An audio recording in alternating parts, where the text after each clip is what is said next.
you that you are one of those members who regularly attend parliamentary proceedings.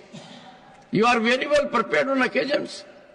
I appreciated your contribution when Disaster Management Act bill was introduced in 2011. Shri Javed Ali Khan.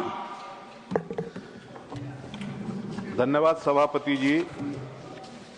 मेरा समय कम है, इसलिए मैं बहुत जल्दी बहुत संक्षेप में चंद बातें कहूंगा। माननीय मंत्री जी ने बताया कि करीब 1 करोड़ लोगों ने इस बिल पर अपनी राय से उन्हें या जेपीसी को अवगत कराया था। मैं एक अखबार में पढ़ रहा था कि करीब 2.5 करोड़ लोगों ने उस बिल पर अपनी राय दी थी, मंत्रालय को, जेपीसी को, और दूसरी जगह उन्होंने अपने प्रतिवेदन भेजे थे। मैं ये निवेदन करना चाहूंगा मंत्री जी से कि जब वो जवाब दें तो कृपया ये आंकड़ा भी बताएं कि भले ही 1 करोड़ माने वो, उसमें कितने लोगों ने बिल के समर्थन में अपनी राय दी थी और कितने लोगों ने इस बिल के प्रावधानों पर ऐतराज किया था। दूसरी बात, हमारे सभापति जी का बहुत आग्रह रहता है और रोजाना नहीं तो हर दूसरे तीसरे दिन तो सभापति जी कहते ही हैं कि फ्री फॉल ऑफ इंफॉर्मेशन नहीं होना चाहिए, जो मन में आए वही लोग कह देते हैं, ऐसी स्थिति नहीं होनी चाहिए।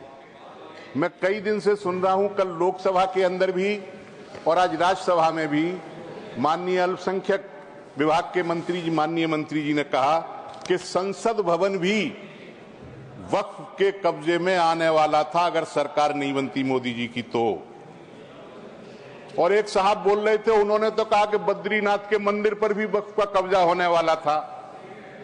मैं ये चाहूंगा कि फ्री फॉल ऑफ इंफॉर्मेशन नहीं होना चाहिए, ये नियम मंत्री जी पर भी लागू होना चाहिए और मंत्री जी को कोई ना कोई दस्तावेज, ऑथेंटिकेशन इस संबंध में करना चाहिए कि संसद भवन कैसे वक्फ बोर्ड के कब्जे में आने वाला था।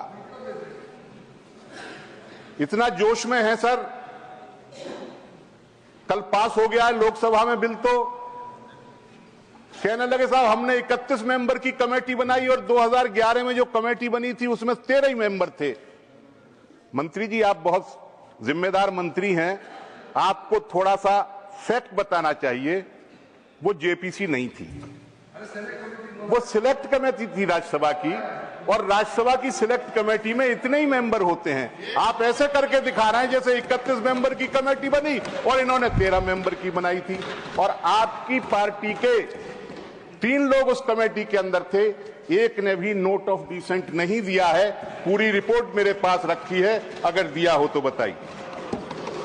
सर, मुस्लिम समुदाय का विकास होगा इस नए वक्फ बिल से, यानी जैसे वक्फ बोर्ड जो है आज का, वो मुसलमानों के विकास में सबसे बड़ा अवरोध है, उसे ये समाप्त करने जा रहे हैं। मैं सर मुसलमानों के विकास में बस चिंता इनकी बता देता हूं। सर, एक प्री मैट्रिक स्कॉलरशिप होती थी, बंद हो गई। मौलाना आजाद फेलोशिप होती थी, बंद हो गई। National commission for minority educational institution NCMI, जो अल्पसंख्यक संस्थानों को दर्जा दिया करता था अल्पसंख्यक का, वो आज तक 4 साल से डिफंक्ट पड़ा है।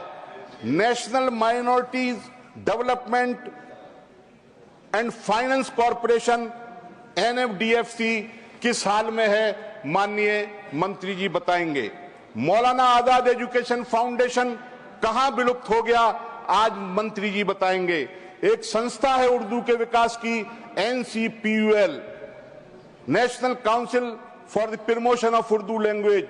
हालांकि वो मुसलमानों का अकेले सवाल नहीं है, लेकिन ज्यादातर मुसलमानों को उससे जोड़ा जाता है। 4 साल से उसका गठन नहीं हुआ है। कमीशन फॉर लिंग्विस्टिक माइनॉरिटीज कहां है, कुछ नहीं पता। प्रधानमंत्री का नया 15 सूत्रीय कार्यक्रम अल्पसंख्यकों के कल्याण हेतु, उसकी क्या स्थिति है, आप बताइए। आपके मंत्रालय की वेबसाइट के पेज 2-2 साल से 3-3 साल से अपडेट नहीं हुए हैं। आप समझ रहे हैं कि इस वक्फ बोर्ड के बिल को लाने से आप मुसलमानों का भला कर देंगे। सर, एक बात मैं बिल के बारे में कहना चाहता हूं। ये कहा गया कि जो प्रॉपर्टी डिस्प्यूटेड है या जिस पर विवाद चल रहा है वो वक्फ में शामिल नहीं होगी और 6 महीने के अंदर रजिस्ट्रेशन कराना पड़ेगा नए पोर्टल पर। सर, 6 महीने समय बहुत कम है। इतनी बड़ी वक्फ की संपत्तियां हैं जिनका जिक्र किया गया, मेरे ख्याल से 6 महीने में नहीं हो पाएंगी। फिर बाद में डिस्प्यूटेड प्रॉपर्टी तो बिल्कुल नहीं हो पाएंगी। हमारे उत्तर प्रदेश की सरकार का यह कहना है कि उत्तर प्रदेश में वक्फ की जो संपत्तियां हैं उनमें से 78% सरकारी जमीन पर हैं। ये जेपीसी के सामने उत्तर प्रदेश की सरकार ने अपना पक्ष रखा था। यानी उत्तर प्रदेश की सरकार उत्तर प्रदेश के अंदर 78% वक्फ की संपत्तियों को डिस्प्यूटेड बना देगी तो उत्तर प्रदेश में कितनी वक्फ की संपत्तियां बचेंगी? ये उसको संरक्षण देने की बात कर रहे हैं। सर, आखिरी बात मैं ये कहना चाहता हूं कि बहुत ही जोर इस बात पर दिया जाता है कि वक्फ की जो संपत्ति है वो बहुत ज्यादा है और उससे आमदनी बहुत कम है। वक्फ की संपत्तियों का जरा उनका कैरेक्टर तो देखिए। वक्फ की जितनी जमीनें हैं उनमें से 60% तो लगभग कब्रिस्तानी है। अब कब्रिस्तान से कौन सी आमदनी होनी चाहिए थी जिसे आप जो है अल्पसंख्यकों के कल्याण पर खर्च करेंगे? वहां तो सिर्फ कब्र खोदने का एक कारोबार होता है। ठीक उस काम में भी आप माहिर हैं, मुसलमान उस काम को बहुत अच्छे तरीके से नहीं कर सकते। मैं आपसे ये कहना चाहता हूं सर कि मेरी पार्टी इस वक्फ संशोधन विधेयक का विरोध करती है और हम इसके बारे में कोई भी सकारात्मक राजनीतिक